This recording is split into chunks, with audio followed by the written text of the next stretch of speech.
Uhu, uhu. Hello, my dear. Hello, my dears. Hello, beautiful people. कैसे हो आप सब? आई होप आप सब बच्चे बहुत बहुत अच्छे से होंगे एंड आई होप आपको लास्ट वाले लेक्चर के सारे प्रीवियस ईयर क्वेश्चन जो मैंने नाइट एंड लीड के कराए थे आप लोगों को समझ आए होंगे. ओके, एनर्जी थोड़ी लो लग रही है. सो हेलो एवरीवन, कैसे हो आप सब? This is me Naina and I hope you all are doing well. आज हम करने वाले हैं Lindemann theory and most of you know, जिन्होंने भी प्रीवियस ईयर्स क्वेश्चंस थोड़े भी देखे उन्हें पता है कि हर साल कुछ पूछा जाए या ना पूछा जाए बट केमिकल काइनेटिक्स में से इस टॉपिक पे हमेशा क्वेश्चन आता है. This is the favourite topic of your NET and also the GATE. ठीक है, so let's start with our topic. बहुत ही ध्यान से समझना, बिल्कुल ज़्यादा टफ नहीं है, बस you have to focus, concentrate and just need to make a little understanding of that. ठीक है, so let's start. So firstly हम समझने वाले हैं that why we are talking about complex reaction, और complex reaction में ही हम लिंडमैन थ्योरी, जो लिंडमैन मैकेनिज्म है वो मैं आपको बताऊंगी. तो देखिए गाइस, कॉम्प्लेक्स मैकेनिज्म मतलब जिसमें मल्टीपल स्टेप्स होते हैं. फॉर एग्जाम्पल कि मान लीजिए this is your reaction A to B, B to C, C to D. ठीक है, मान लीजिए D to P, something like that. Okay, और फाइनल आपका क्या हो रहा है? डी से डी कट रहा है, सी से सी, बी से बी, तो ए से पी बन रहा है आपका. Got it? अब क्या है, मान लीजिए this will be K1, K2, K3, K4, just like this. So these are your complex reaction को ये आपकी रिप्रेजेंट कर रहा है. तो क्या आप इसके, अगर मैं बताऊँ that rate law must be given in terms of stable space. Okay, अभी क्या कह रहे हैं, ये जो इतने सारे स्टेप्स आपके हुए हैं ना, इनमें से कुछ स्टेप बहुत ज़्यादा फास्ट हैं, कुछ स्टेप मॉडरेट हैं और कुछ स्टेप्स स्लो हैं. बट रेट डिटरमाइनिंग स्टेप कौन सा होगा? जो सबसे ज़्यादा स्लोवेस्ट होगा, मतलब जिसमें स्टेबल स्पीशीज़ बनेंगी. अब देखो, जितनी भी आपकी ये बी सी डी वाली स्पीशीज़ हैं, क्या ये स्टेबल स्पीशीज़ हैं? नहीं, ये रिएक्शन के विद इन बन रही हैं और रिएक्शन के विद इन ही टूटे जा रही हैं. तो मतलब कि this are not your stable species. So what will be your stable species? This A and your P. अब बात आती है कि मैम हम ये पढ़ क्यों रहे हैं? बिकॉज स्टूडेंट्स, जब भी हम रेट लिखते हैं ना, तो हम अनस्टेबल स्पीशीज़ की फॉर्म में रेट को नहीं लिख सकते, तो हमें मस्ट उनको कन्वर्ट करना पड़ेगा स्टेबल स्पीशीज़ की फॉर्म में. ठीक है, तो उसको कन्वर्ट करने के लिए हमें क्या करना पड़ेगा? हमें कॉम्प्लेक्स रिएक्शंस के मैकेनिज्म को समझना पड़ेगा. अब देखिए, आपके पास अब ना दो अप्रोक्सीमेशन लगाए जाते हैं. मैं दोबारा बता रही हूँ, जो आपकी अनस्टेबल स्पीशीज़ है ना, ये वाली आपकी हाईली अनस्टेबल स्पीशीज़ है. ठीक है, रिएक्शन में बनी, रिएक्शन में टूटी. ठीक है, तो इनको ओमिट करके हमें स्टेबल स्पीशीज़ की फॉर्म में हमारा रेट ऑफ रिएक्शन को लिखना होता है. और इसके दो तरीके होते हैं, एक इक्विलिब्रियम अप्रोक्सीमेशन और एक आपका स्टेडी स्टेट अप्रोक्सीमेशन. कैसे क्वेश्चंस में यूज़ करेंगे, कैसे आपको इनको अप्लाई करना आना चाहिए, सब करेंगे और प्रीवियस ईयर भी करेंगे एंड में. तो चलिए अब समझते हैं अप्रोक्सीमेशन. ठीक है, किस लिए है? To eliminate the highly unstable species. तो लेडीज एंड जेंटलमैन, दिल को थाम कर बैठ जाइए, क्योंकि अब आ रहा है आपके सामने इक्विलिब्रियम अप्रोक्सीमेशन.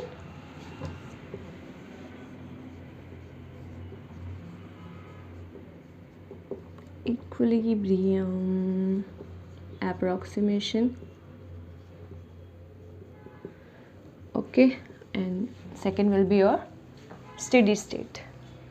एक बार चेक कर लें आपको सही से दिख रहा है कि नहीं दिख रहा है. वैसे यार मैं आप सबको थैंक यू तो बोलना चाहूँगी. क्यों यार, आप लोग अच्छे एक्टिवली कमेंट करने लग गए हो भाई. ओके, एक सेकंड चेक कर लेते हैं, उसके बाद आपसे बातें करेंगे. क्या आपको विजिबल है? जी बिल्कुल, आपको बहुत ही बेहतरीन तरीके से विजिबल है आज की क्लास. इसको थोड़ा सा जूम इन कर ले. Okay, it's better now. चलिए, अब बात क्या आ जाती है? अब बात आ जाती है कि ma'am what is equilibrium approximation. हम इसके बारे में और उससे रिलेटेड एक क्वेश्चन भी कर चुके हैं. मान लीजिए आपको एक रिवर्सिबल रिएक्शन दे रखी है like this A to B, ठीक है, और आपको दे रखा है यहाँ पे कैपिटल K ओके। और फिर आपको क्या दे रखा है,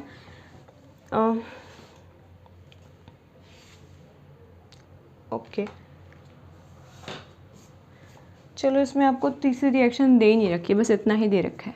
तो आपको इक्विलिब्रियम अप्रॉक्सीमेशन में क्या लगाना होता है, चलो मैं बता ही देती हूँ आपको, B2C भी मान लो, ठीक है। अब क्या है, अब आपका जो B है वो तो अनस्टेबल स्पीशीज़ हो गई, ठीक है ना। तो अब आप जैसे इसका रेट लिखने बैठोगे तो कैसे बैठोगे, मान लो यहाँ पे आपने क्या मान लिया, K3 मान लिया, ठीक है। ये K1 K2 ये K3। इक्विलिब्रियम अप्रॉक्सीमेशन में सीधा सीधा क्या होता है, देखो K फॉरवर्ड K बैकवर्ड के से रिलेट करके क्वेश्चन पूछा हो तो लिखो, अदरवाइज़ क्या लिखो, जब आपके पास कैपिटल K गिवन है ना क्वेश्चन में, K इक्विलिब्रियम या कैपिटल K गिवन है ना, तो आपको सिंपल सिर्फ एक ही रूल लगाना है, that is K is equals to product by में रिएक्टेंट। मैम ये आप हमें कितनी बार बता चुके हो यार, मैं आपको इसीलिए बता रही हूँ क्योंकि जब क्वेश्चन आएगा ना तो आप इतना ज़्यादा कंफ्यूज हो जाओगे that you have to apply the steady state approximation और द इक्विलिब्रियम अप्रॉक्सीमेशन, ठीक है। तो इसीलिए वो कन्फ्यूजन ना हो। अभी देखो, अभी मैंने बताया ना, साथ साथ हम स्टेडी स्टेट करेंगे, आपको समझ आएगा कि आपको क्या बताने की कोशिश कर रही हूँ।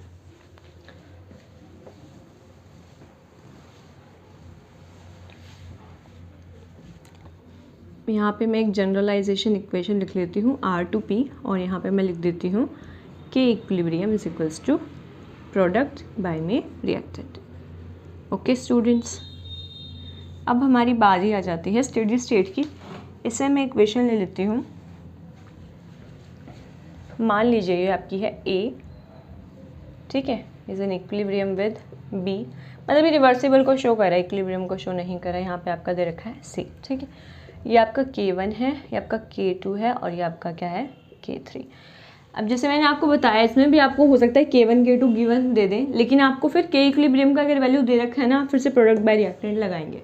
मैम वो तो ठीक है, आप इसका बताओ ताकि हम इनमें कंपैरिजन कर सकें। देखो गाइस क्या हो रहा है कि हमारे पास B रिएक्शन में ही बना, रिएक्शन में ही टूटा, ना तो फाइनल, ना तो रिएक्टेंट्स में कहीं पे B था, ना ही आपके प्रोडक्ट्स में कहीं पे B था। लेकिन अगर आप इस रिएक्शन का क्या लिखने बैठ जाओगे, रेट लिखने बैठ जाओगे, तो मुझे इस रिएक्शन का रेट लिख कर बता दो। सबसे पहली बात, जो इक्विलिब्रियम में स्पीशीज़ होती है ना, वो अनस्टेबल स्पीशीज़ ही होती है, तो इसी वजह से आप उनको रेट में कभी भी नहीं ले सकते। अब देखना, ओके लो एक अलग तरीके से करते हैं। यहाँ पे आप A+B मान लो, ठीक है, और यहाँ पे आपका P मान लेते हैं, ठीक है। इस तरीके की आपकी एक रिएक्शन दे रखी है। अब देखो, आप इसका रेट कैसे लिखोगे, रेट जो होता है वो रिवर्सिबल रिएक्शन वाले रेट नहीं दिखा सकते, because these are unstable species. Rate आपका हमेशा कौन दिखाएगा, देखो मैं इसको ऐसे तोड़ के लिख सकती हूँ, दैट B+A मतलब A+B, कैसे भी लिख लो वो तो, ठीक है, इज इन मतलब reversible reaction with C K1 K2 and C gives rise to P, that is यहाँ पे आ जाएगा आपका K3। इतना ठीक है। तो आपका जो रेट होता है ना, वो आपका ये वाला जो स्टेप होता है ना, इक्विलिब्रियम से दूसरा वाला स्टेप, ये होता है आपका स्लोवेस्ट स्टेप, तो ये बताता है। तो rate will be your K3C, but because C is an unstable species, ठीक है, C कहीं पर भी ना प्रोडक्ट्स में ना रिएक्टेंट्स में, तो आपको क्या करना पड़ेगा, ऐसे करना पड़ेगा। ऐसे से क्या करना पड़ेगा, you have to apply the steady state approximation by applying ऐसे। एक सेकेंड, आपको इधर का बोर्ड दिखा भी या नहीं दिखा, दिख रहा है, ठीक है। चलो कैसे करेंगे, हमें करना है rate of formation of C, rate of formation of C, ठीक है, is equals to deformation of C। Ma'am अभी ये क्या है, देखो आप ये बताइए कि C का फॉर्मेशन कौन कौन से स्टेप में हो रहा है। मैम इस स्टेप में हो रहा है, K1AB वाले स्टेप में, ठीक है, तो लिख दो, दूसरे पेन से लिख दो मैम। क्या आ जाएगा आपका, K1 concentration of A and concentration of B, ठीक है। ओके, डिफॉर्मेशन किस में हो रहा है, एक तो रिवर्सिबल में भी हो रहा है, दैट इज़ K2C में भी हो रहा है C का डिफॉर्मेशन, और यहाँ पे भी C का डिफॉर्मेशन हो रहा है, दैट इज़ प्लस में K3C, मुश्किल लग रहा है? क्या लिखा है मैंने, बस फॉर्मेशन हो रहा है सी का इस वाले फर्स्ट स्टेप में जो K1 वाला स्टेप है, और डिफॉर्मेशन हो रहा है इसमें रिवर्सिबल में भी और इस वाले में भी, ठीक है। C2P टूट रहा है, तो अब ये क्या होगी आपके पास, इक्वेशन हो गई। अब देखो, अब आपको क्या करना है, आपके पास ये रेट था ना, आपको इसमें C का वैल्यू पुट कर देना है किस टर्म में, कि बस C ना आए, बाकी कुछ भी आ जाए, बिकॉज बस C ही है अनस्टेबल स्पेशल। तो लिख दो इसको, किसकी फॉर्म में लिखोगे, यहाँ पे आपका देखो C कॉमन आ रहा है, तो क्या लिखोगे, K2 + K3, ठीक है। कॉमन क्या आ जाएगा आपके पास, C, ओके। यहाँ पे क्या आ जाएगा, K1 A का कॉन्सेंट्रेशन और B का कॉन्सेंट्रेशन, ठीक है। ये पूरा का पूरा टर्म आप इधर ले आएंगे, तो आपके पास क्या आ जाएगा, आपके पास आ जाएगा K2 + में K3, ठीक है। ठीक है जनता, प्यारे बच्चों, ठीक है, = C, ठीक है। ये आपका आ गया आपके C का कॉन्सेंट्रेशन। मतलब अब आप इस C को यहाँ पे, ठीक है, इसको मान लो फर्स्ट है, ये आपका सेकंड है, ठीक है। Put the value of second in your first, तो आपको क्या मिलेगा, आपको मिल जाएगा K3 K1 AB K2 + में K3, ये आपको मिल जाएगा, ठीक है। ठीक है, अब इसके दो केसेस हो सकते हैं, दिख रहा है ना, नीचे वाला नहीं दिख रहा क्या,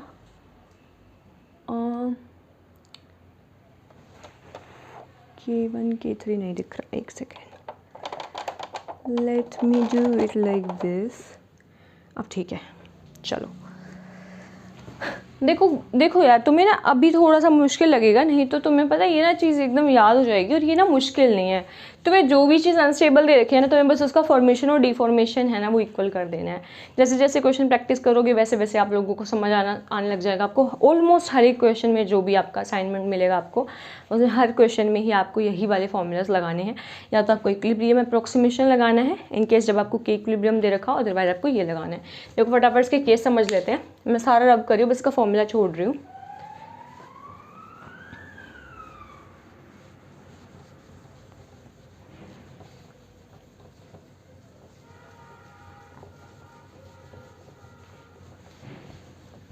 इजी कर देते हैं,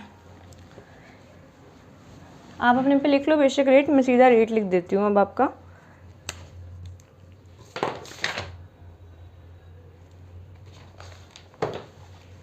क्या आया था आपका इसका रेट, K3C था ना, तो K3C का वैल्यू था K1 AB अपॉन में K2 + K3 था क्या जी, K2 + में K3। अब क्या हो सकता है, अब आपके पास दो कंडीशंस हो सकती हैं जो मैंने आपको पढ़ा दी हैं ऑलरेडी। कौन से में आपकी कॉन्सिक्यूटिव रिएक्शंस है, मैंने आपको दो कंडीशंस पढ़ाई थी, वो क्या क्या थी। एक तो जिसमें क्या हो जाए, मतलब ये था ना कि A से B, ठीक है, और फिर एक ये था C से P, ये था K1 K2 K3, ठीक है।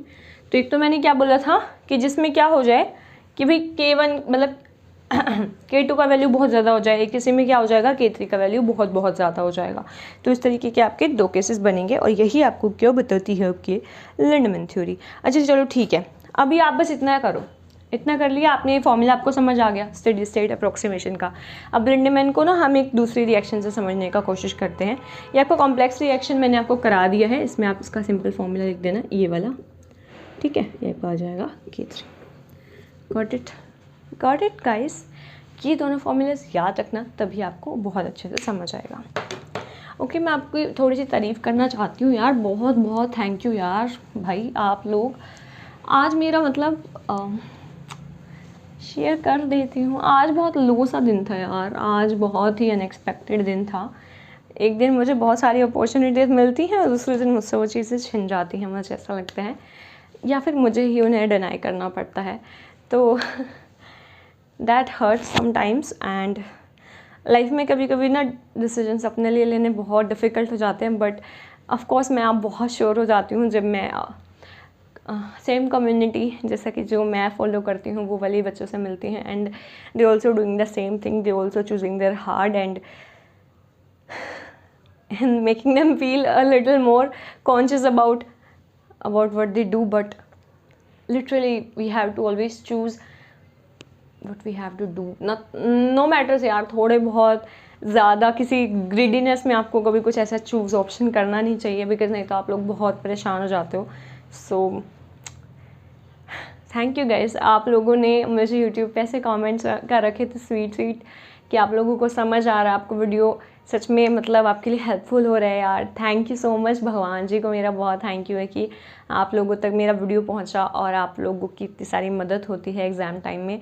और उससे भी ज़्यादा थैंक यू उन लोगों को जो मतलब अपना जो उन्होंने फ़ील किया जो वो शेयर करते हैं, तब I really really like it and thank you so much everyone, you are my YouTube family and I really appreciate all of your efforts and especially जो बच्चे लाइक कमेंट्स करते हैं और हौसला उत्साहवर्धन करते हैं, उनके लिए बहुत थैंक यू। चलो अब बैक टू टॉपिक आ जाते हैं, टाइम ना वेस्ट करते हुए ज़्यादा। क्या है गाइज, तो आज पूरे दिन आप मेरे को मैं दिखाऊँ अगर मैं आज आई थिंक मैं 20,000 कदम चल चुकी हूँ।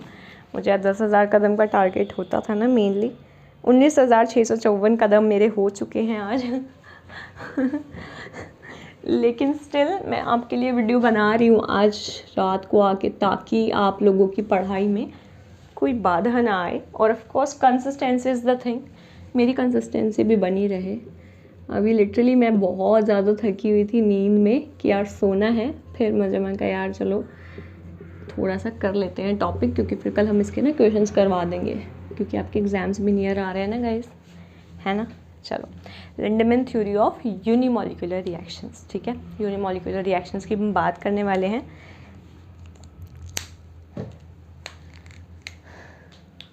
जैसा कि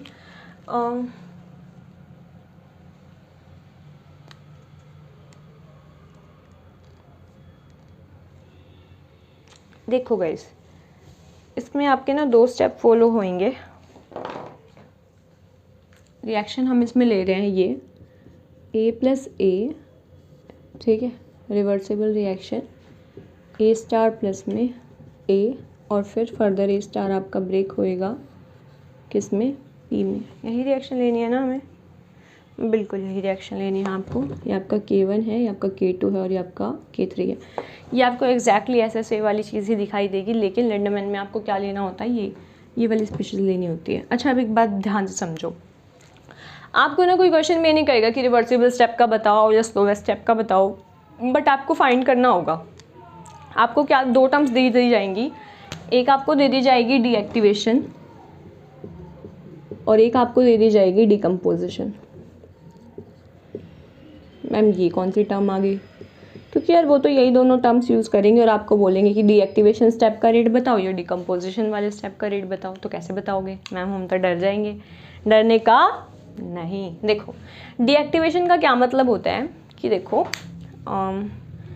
ओके, वन मोर थिंग, एक और दिखा देती हूँ तुम्हें। जब हमारे पास क्या होता है लो प्रेशर, एक हमारे पास क्या होता है हाई प्रेशर, ठीक है। और अगर मैं ऑर्डर ऑफ द रिएक्शन लिखने लगूँ तो लो वाले पे ज़्यादा होएगा और हाई वाले पे कम होएगा ऑर्डर, फर्स्ट ऑर्डर रिएक्शन होएगी।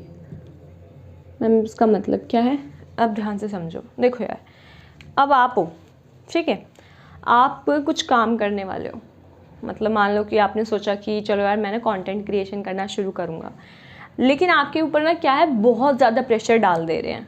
चलो ठीक है, आप कोई मतलब अपने कॉम्पिटिटिव एग्जाम की तैयारी कर रहे हो और आपके ऊपर ना बहुत ज़्यादा प्रेशर डाल रहा है, बहुत ज़्यादा प्रेशर, ऐसे ही करना है तेरे को, नहीं करेगा तो ये हो जाएगा वो हो जाएगा, तेरे पापा मम्मी इतनी मुश्किल से तेरे पैसे वगैरह, whatever the reason they are giving to you that you have no time, you have no choice, you have to do हाँ you have to do this of course, but ये चीज़ जब आपको प्रेशर डालते हो तो वो sometime motivation की जगह आपको डिमोटिवेट करने लग जाती है।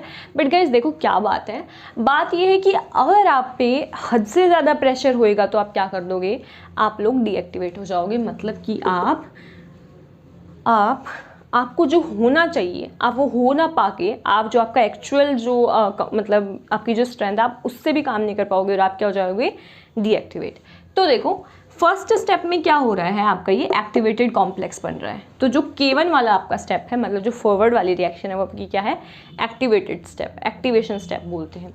जो आपका बैकवर्ड वाला स्टेप है तो अगर हाई प्रेशर आप पे दे देते हैं तो आप क्या हो जाओगे, आप लोग डीएक्टिवेट हो जाओगे। So this is your deactivation step, that is K2 वाला स्टेप। अब जो आपका K3 वाला स्टेप है वो कब होगा, जब आप पे क्या होएगा, लो प्रेशर। ठीक है, मतलब कि लो प्रेशर बोले तो क्या होएगा, आपका डिकम्पोजिशन हो जाएगा। मैंने सही तो बताया ना? हाँ जी, बिल्कुल सही बताया है मैम। डिकम्पोजिशन भी तो कुछ टूटना ही हो रहा है या डिकम्पोजिशन का मतलब है कि आप डिज़ायर्ड प्रोडक्ट में टूट रहे हो। ठीक है ना, देखो हमेशा ना आपको सफ़र तो करना ही होता है। अब अगर आप मेहनत करके सफ़र कर रहे हो तो ऑफ कोर्स सी बात है आपका फाइनल प्रोडक्ट आपको मिल जाएगा, आपको सक्सेस मिल जाएगी, आपको जो बनना है आप वो बन जाओगे उस सफ़र के बाद। अब अगर आप बहुत ज़्यादा प्रेशर में डीएक्टिवेट हो जाते हो डिकम्पोज होने की बजाय, तो क्या होगा, आप इनिशियल प्रोडक्ट्स में टूट जाओगे भाई, आप अपने रिएक्टेंट्स में वापस से बन जाओगे, आप जो थे वही बन जाओगे, इंस्टेड ऑफ कि आप वापस मतलब अपने डिज़ायर्ड प्रोडक्ट में बनने के। So take the pressure but in a positive way so that you can decompose and not to deactivate. Okay, थोड़ा कंफ्यूजिंग है बट इसको इसी तरीके से याद रखो। ज़्यादा प्रेशर डालने पे, हाई प्रेशर डालने पे आप लोग डीएक्टिवेट हो जाओगे, जो हो सकते हो वो भी नहीं हो पाओगे। डिकम्पोजिशन क्या है, डिकम्पोजिशन भी टूटना है लेकिन उन प्रोडक्ट्स में जिनमें आप एक्चुअली, आपकी पोजीशन है जो आप एक्चुअली में लाइफ में बनना चाहते हो उसमें। ठीक है, this will be your at low pressure. Got it my dear friends, है ना? ठीक है, चलो अब बात क्या है, ओके आप इसको ग्राफ की टर्म्स में भी शो कर सकते हो। लाइक अगर आप देखो इस तरीके से मैं इसका प्लॉट ड्रॉ करके दिखाती हूँ आपको। ठीक है, तो अगर आपका रिएक्टेंट इधर था, यहाँ पे आपका एक्टिवेटेड कॉम्प्लेक्स बना, ये आपका मान लो प्रोडक्ट बन गया, तो रिएक्टेंट, एक्टिवेटेड कॉम्प्लेक्स एंड यहाँ पे आपका प्रोडक्ट। तो ये आपका क्या दिखा रखा है, आपका डिकम्पोजिशन। लेकिन आपको इतनी मिनिमम एनर्जी तो अटेन करनी पड़ेगी and this will be your activation energy. इतनी एनर्जी, इतने एफर्ट्स आपको मिनिममली डालने ही पड़ेंगे, क्योंकि अगर आपने इतने एफर्ट्स नहीं डाले तो आप यहाँ पर जाकर वापस से नीचे आ जाएंगे और आप फिर से रिएक्टेंट बन जाएंगे, दैट इज़ योर A+A। ठीक है, अब आप इसको A², मैम 2A क्यों नहीं लिखते, इसको आपको 2A नहीं लिखना है, इसको आपको A+A ही लिखना है, बिकॉज आगे जाके फिर ये A*+A में आपका कन्वर्ट हो जाएगा। ठीक है, ठीक है, चलो अब हमें इसका रेट लिखना है। रेट एग्जैक्टली आपको जैसे लिखना आता है ना वैसे ही लिखो, जो SSA में लिखवाया था ना, क्योंकि देखो इसमें भी इक्विलिब्रियम नहीं दे रखा है आप लोगों को। ठीक है ना, तो जैसे उसका लिखा था ना वैसे ही लिखो मैम, एग्जैक्टली वैसे, बिल्कुल वैसे ही। वीडियो को पॉज करके लिख के दिखाओ मुझे, ताकि आपको करना आ जाए लो प्रेशर पे। ठीक है ना, चलो तो रेट क्या होगा आपका, ये वाला, that is rate is equals to K3 A*, है ना। बट बिकॉज A* तो आपका क्या है, A* तो आपका अनस्टेबल स्पीशीज है, तो आपको क्या करना पड़ेगा, SSA ऑन A* अप्लाई करना पड़ेगा। सो SSA ऑन A* लगाओ, कैसे लगाओगे, formation of A*, formation of A* is equals to deformation of A*। ठीक है, मतलब भैया rate of formation of A* and deformation of A*। तो A* बन किस में रहा है, A* फर्स्ट स्टेप में बन रहा है, दैट इज K1। ठीक है, A² लिख दें, ओके। और डिफॉर्म किस में हो रहा है, डिफॉर्म हो रहा है इसमें K2 A*, स्टार अंदर ही लगाना है, पावर में नहीं है, A*, एंड प्लस में K3 A*। मुश्किल लग रहा है, डर लग रहा है, बिल्कुल मत डरो, कॉमन ले लो जो कॉमन आ रहा है। मैम A* ही कॉमन आ रहा है तो ले लो, क्या बच जाएगा, K2A अंदर बच जाएगा, उसमें क्या बच जाएगा, K3 बच जाएगा, इसको ब्रैकेट्स में और इसको कॉन्सेंट्रेशन ब्रैकेट्स में, समझ गए हो। ये आपका क्या आ जाएगा, K1 A² यूँ का यूँ। अब क्या है, आपको A* का वैल्यू निकालना है ना, तो ये वाली पूरी टर्म इधर ले आओ, दैट इज अपॉन में K2A प्लस में K3। ठीक है ना, यहाँ से मैं इसको रिमूव कर दिया, आप 2 ही स्टेप करना है यार। तो ये this will be your A* का वैल्यू। अब क्या है, रेट आपके पास ये था, तो अब आप ये A* का वैल्यू इसमें पुट कर दो, क्या हो जाएगा, put second in first, so you will get rate is equals to K3, A* की जगह क्या लिख दोगे, पूरा टर्म K1 ए स्क्वायर अपॉन में K2A प्लस में K3, ठीक है ना। अब क्या हो सकता है गाइस, अब बात आ जाती है कि आपका डीएक्टिवेशन दे रखा है या डिकम्पोजिशन दे रखा है। यहाँ तक तो आपका हर एक इक्वेशन में सेम ही होएगा, लेकिन अगर आपको क्वेश्चन में क्या कह रखा है कि डीएक्टिवेशन हो रहा है, ठीक है, क्या हो रहा है आपका डीएक्टिवेशन। एक बार चेक कर लें, फ़ोन ज़्यादा हीट तो नहीं हो गया। बन रही है ना, बन रही है। देखो यार, अगर आपका दे रखा है कि डीएक्टिवेशन हो रहा है तो देखो क्या होगा, डीएक्टिवेशन में आपका K2 ज़्यादा होगा, मतलब K2 वाला टर्म कौन सा है आपका, ये K2A वाला टर्म है ना, तो K2A इसमें क्या हो जाएगा, बहुत बहुत बड़ा हो जाएगा K3 के कंपैरिजन में। समझ रहे हो, बताया था ना मैंने, डीएक्टिवेशन का मतलब ये वाला स्टेप आपका ज़्यादा हो, मतलब K2 वाली टर्म आपकी ज़्यादा हो जाएगी। तो जोन सी वाली टर्म आपकी ज़्यादा है तो आप इसको क्या कर दोगे, दूसरी टर्म को नेग्लेक्ट कर दोगे, तो क्या आ जाएगा यहाँ पे K3 K1 A square upon में सिर्फ K3 बच जाएगा यहाँ पे। नहीं K3 तो नेग्लेक्ट हो गया ना, इसको आप नेग्लेक्ट कर रहे हो फर्स्ट स्टेप में डीएक्टिवेशन वाले में, तो यहाँ पे क्या बच जाएगा K2A, ठीक है। अब देखो A स्क्वायर से A आपका कैंसिल, तो क्या आ जाएगा आपका final answer K3 K1 bye में K2, ठीक है, और इनटू में A। तो डीएक्टिवेशन स्टेप का answer you will be K3 K1 A upon में K2, ठीक है। ये आपका क्या आ जाएगा रेट। अब मैम ये तो डीएक्टिवेशन का हो गया, अब आप डिकम्पोजिशन का भी बता दो। मैं कह रही हूँ डिकम्पोजिशन का आप लोग खुद निकाल कर देखो आपको करना कितना चेंज है, बस वो देख लो। डिकम्पोजिशन में क्या होएगा, K3 का वैल्यू, K3 वाला वैल्यू बड़ा हो जाएगा, तो K3 को नेग्लेक्ट कर दो, ठीक है, सॉरी करो जल्दी जल्दी नेग्लेक्ट। क्या आ जाएगा आपके पास, during the decomposition K3 will be so much greater than K2 वाली पूरी टर्म। अब K2 की टर्म ज़रूरी नहीं है कि K2A ही हो, वो सिर्फ K2 भी हो सकती है, वो सिर्फ K2A भी हो सकती है, K2A स्क्वायर भी हो सकती है। वो डिपेंड कर रहा है कि मतलब आपको यहाँ पे और क्या दे रखा है A स्टार के अलावा, या फिर बस A स्टार दे रखा है, ठीक है। अब आपका ये हो जाएगा तो क्या आ जाएगा, देयरफॉर नेग्लेक्ट किसको, K2A को नेग्लेक्ट कर दो, करा नेग्लेक्ट, तो आपकी रिएक्शन को क्या बन जाएगी, आपकी रिएक्शन ये थर्ड मान लेते हैं ना, ठीक है। तो इक्वेशन थर्ड बिकम्स व्हाट, बस K2A को नेग्लेक्ट करना है। देखो क्या बनेगा, K3 K1 A square upon में K3, तो K3 से K3 कैंसिल आउट, तो आपका क्या बन जाएगा sir, K1 A square.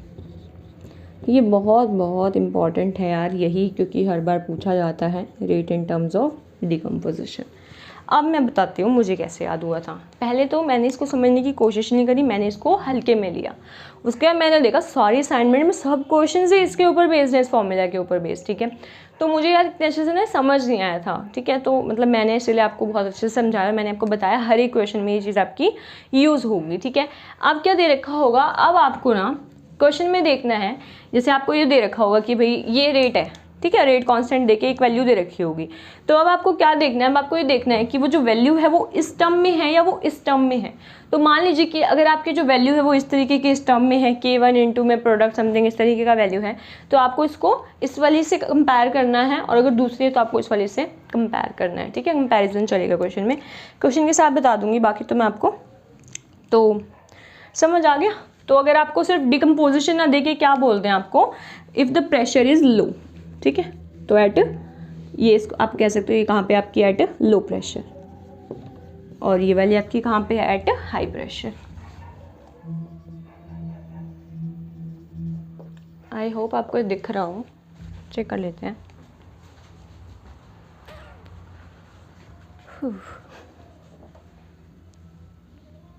K2A at high pressure, हाँ जी बिल्कुल बिल्कुल विजिबल है आपको।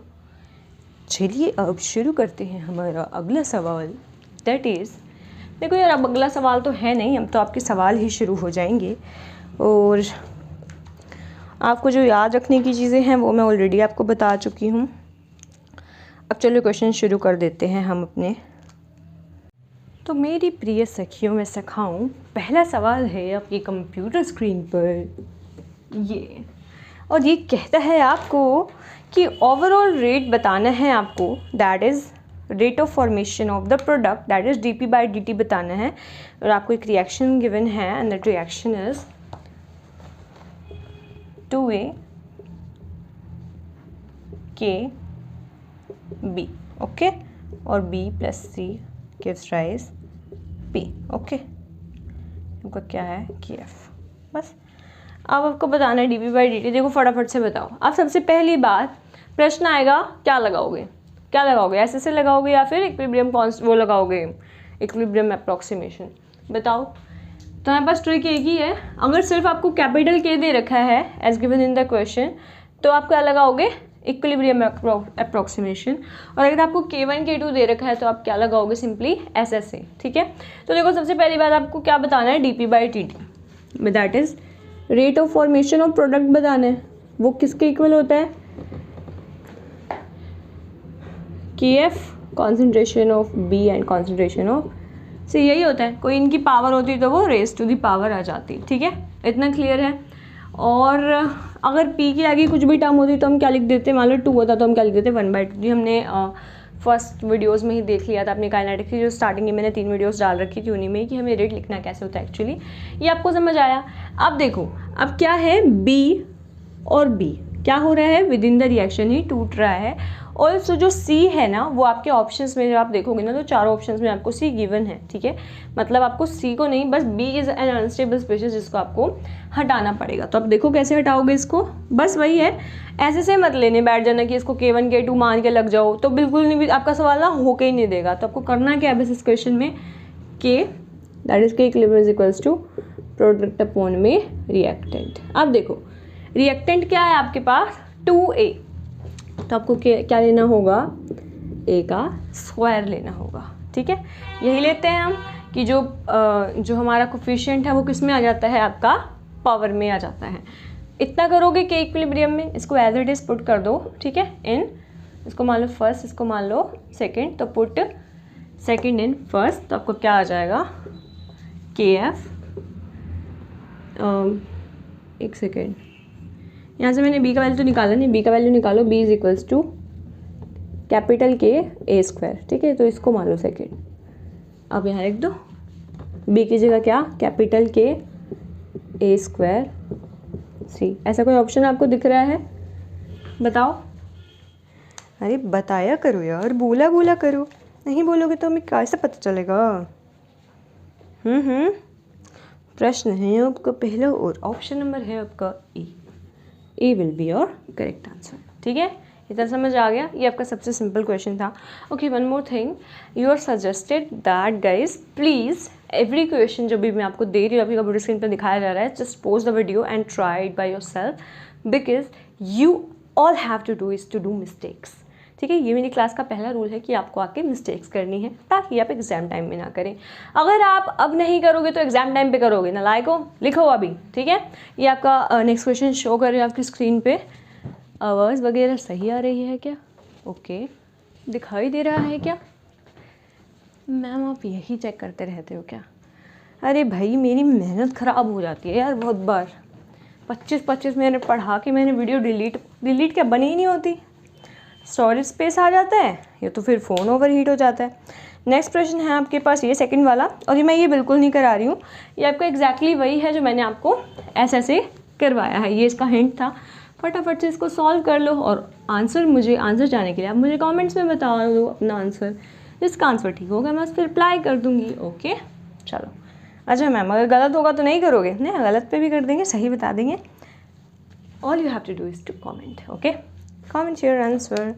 नेक्स्ट क्वेश्चन है आपका ये, that is your 12th question. इससे मैं आपको एक बहुत इंपॉर्टेंट सी चीज़ सिखाऊंगी, और उसके बाद आपका एक रामबाण क्वेश्चन 19 क्वेश्चन जो आपको बहुत सारी मदद करेगा फर्दरली। तो आपका 12th क्वेश्चन करोगे पहले, रिएक्शन देखो क्या दे रखी है आपको, G2H and H + G gives rise P, okay. इसको आपको बोल रखा है कि फास्ट है ना, क्योंकि इक्विलिब्रियम अटेन हो रहा है ना जल्दी, ये आपका क्या आ जाएगा, स्लो हो जाएगा। आपको क्या बताना है, dp/dt is proportional to what, ठीक है। अब क्या है, आपको आंसर देखोगे तो आपको सारे का सारा जी के टर्म्स में मिलेगा, तो मतलब आपको आपका आंसर किस टर्म्स में बताना है मैम, ऑफ कोर्स सी बात है जी के टर्म्स में। बताओ कैसे करोगे, पता है मुझे पोस्ट करके तुम आंसर करने वाले तो हो नहीं, कुछ नालायक बच्चे जो कर रहे हैं very very good appreciation, but जो नहीं कर रहे हैं वेरी बैड। अभी करो, तब तक मैं इंक डाल लूँ। 1 मिनट दो यार प्लीज़, तब तक मैं आपको एक क्वेश्चन और दे रही हूँ, वो भी कर लो। मुझे ना मतलब पता है क्या करना, क्वेश्चन का आंसर लिख के देते रहना कि मैम इसका ये आया, कमेंट्स में लिखोगे तो आपको पता चल जाएगा कि आपका ठीक है कि नहीं। यार आज तो ये आपको विदाउट इंक ही लिखवाया होता है क्या ऐसा, देर पे देर। मैम जल्दी पे जल्दी हो जाते हैं, हमारे तो एग्ज़ाम ही आते रहते हैं। वैसे बहुत सभी बच्चों को यार बहुत सारी ब्लेसिंग्स, जो इतना ज़्यादा स्ट्रगल कर रहे हैं, किसी को बेचारे बोल भी नहीं पा रहे हैं, चुपचाप कोने में बैठ के पढ़े जा रहे हैं, ये भी नहीं पता है कि एग्ज़ाम क्लियर होने के चांसेस इतने कम है, फिर भी पढ़ ही जा रहे हैं। Big big big big congratulations to all of you guys, एक दिन आप जरूर सक्सेसफुल होने वाले हो। देखो यार ये ना एग्जैक्टली वैसे ही होगा, ध्यान से समझना क्या है इसका।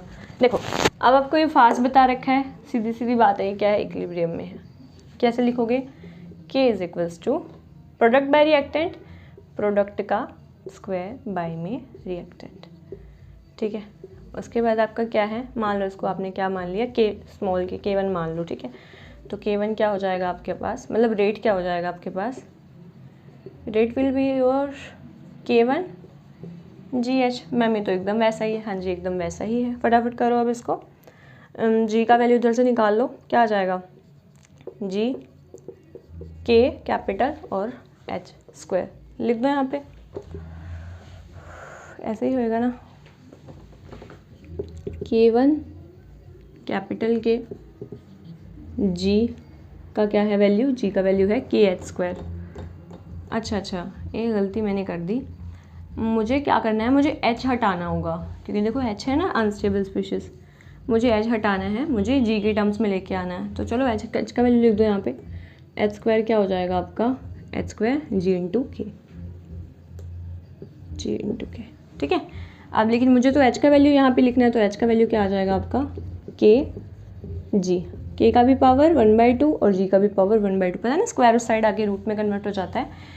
करो अब क्या बन जाएगा यहाँ पे, G का तो G ही रहेगा और वहाँ से क्या आ जाएगा, G की पावर 1/2 एंड K की भी पावर 1/2, ठीक है। और यहाँ पे H एज इट इज़। अब आपको H से कोई लेना देना नहीं है, आपको बस G और G से लेना देना है, ये वाला G, ठीक है।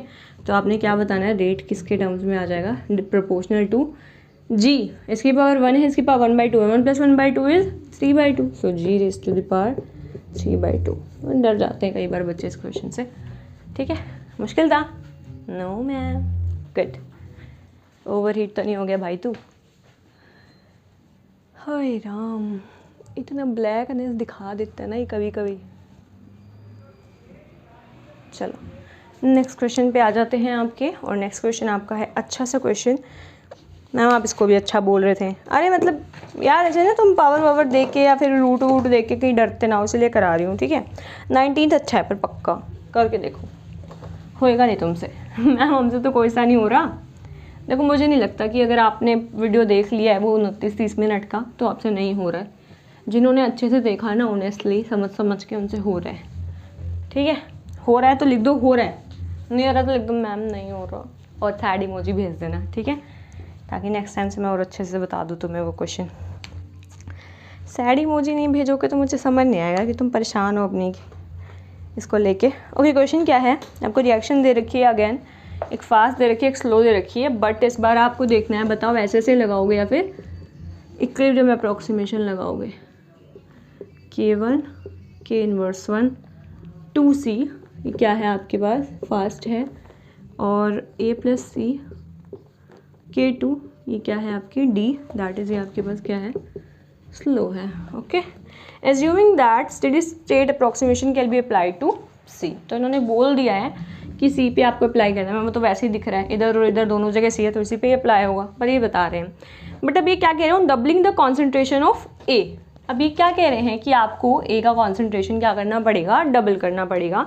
The rate of production of D will increase by, तो मतलब कि ये कह रहे हैं एक तो ये सिंपल रिएक्शन है, एक तो इसमें है डी का कॉन्सेंट्रेशन, लेकिन ये कह रहे हैं कि एक जब आप ए का कॉन्सेंट्रेशन डबल कर दोगे तो डी के कॉन्सेंट्रेशन पे क्या अफेक्ट आएगा। मैम क्या अफेक्ट आएगा आप ही बता दो।